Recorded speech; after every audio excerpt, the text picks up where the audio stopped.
కర్కాటక రాశి. ఈ రాశి వారికి ఈరోజు కొంత కలిసి వస్తుంది. ప్రయత్నాలు ఫలిస్తాయి. శ్రమతో కూడినటువంటి పనులు ఉండడం వలన మీకు కొంత విసుగు చెందే అవకాశం ఉన్నది.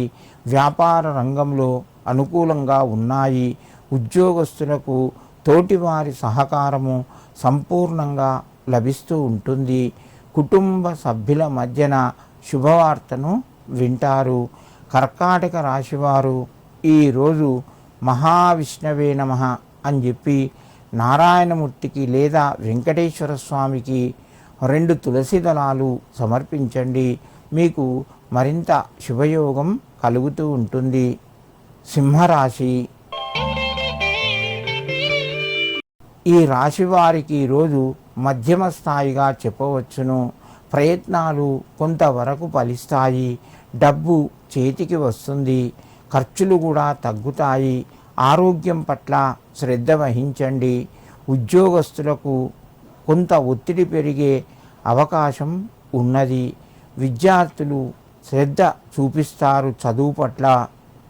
సమయానికి శుభవార్తను విని ధనపరంగా కొంత మీకు ఊరట కలుగుతూ ఉంటుంది. సింహరాశి వారు ఈరోజు శ్రీ లక్ష్మీ వెంకటేశ్వరాయ నమః అని చెప్పి 7 సార్లు చదువుకొని వీలైతే లక్ష్మీ అష్టకాన్ని కూడా చదువుకోండి. మీకు మరింత శుభయోగం కలుగుతూ ఉంటుంది. కన్యారాశి. ఈ రాశి వారికి ఈరోజు కొంత అనుకూలత తగ్గింది. చేసే పనులు కొంత వ్యతిరేకత రావచ్చును.